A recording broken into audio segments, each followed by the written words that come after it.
अब ये देश यूसीसी के आधार पर ही चलेगा। फोकस क्यों किया जाए इस पर? फोकस इलेक्शन के समय पर फिर तो नेगेटिव एजेंडा हो भाई, जाएगा। इलेक्शन के समय भाई नहीं, समय नहीं, हमेशा ये महत्व का मुद्दा है। ये देश का कानून क्या होगा, ये महत्वपूर्ण बात नहीं लगती क्या आपको? ये बहुत महत्वपूर्ण बात है। फिर तो कल आप कहोगे संविधान की भी क्यों चर्चा होनी है? नहीं, मैं तो चाहता हूं बातें हों, मगर फिर उल्टी साइड से भी उसी तरह की बातें होती हैं। क्या?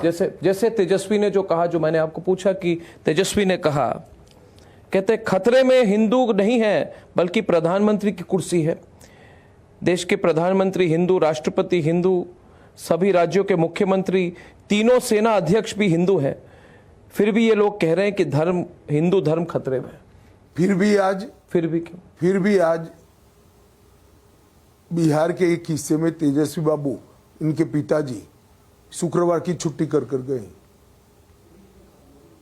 क्या जवाब है तेजस्वी के पास कि देश की छुट्टी अलग अलग हिस्सों में अलग अलग होगी क्या? किस प्रकार से देश चलाना चाहते हैं लोग?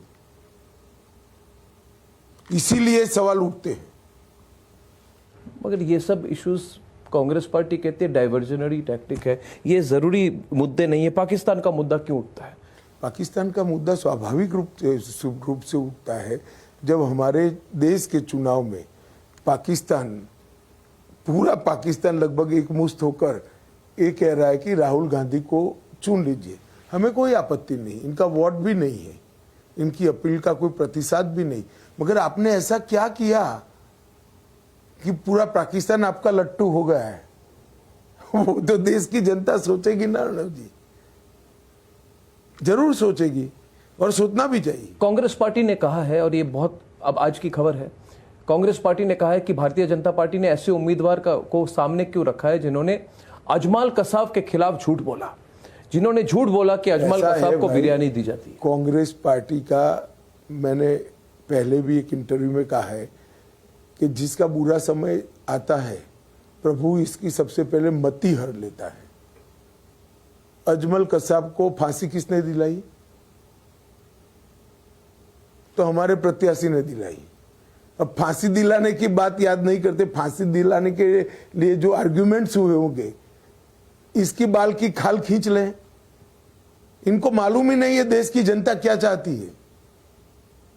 उनको लगता तो होगा कोई खेमा तो उनके पॉइंट ऑफ व्यू को एक्सेप्ट करता है। वो 370 को हटाने की बात हो, वो कोई आपकी माइनॉरिटी अपीसमेंट की बात हो, वो कोई कांग्रेस पार्टी कहती है कि मुस्लिम should have the first right on resources, कोई खेमा तो होगा, उनकी कोर कंस्टिट्यूएंसी लगती होगी। शायद वो मुस्लिम वोट को लुभाने की कोशिश करते। तो 2014 से वो लोग वही खेमे को एड्रेस कर रहे हैं और बार बार हार रहे हैं। तब तो फिर आपके हिसाब से तो इस बार का भविष्य उन्होंने ही तय कर लिया है। वो खेमे को, जिसको हम अपीसमेंट कहते हैं, और आप कह रहे हो एड्रेस कर रहे हैं। खैर, शब्दों का चयन का सवाल है।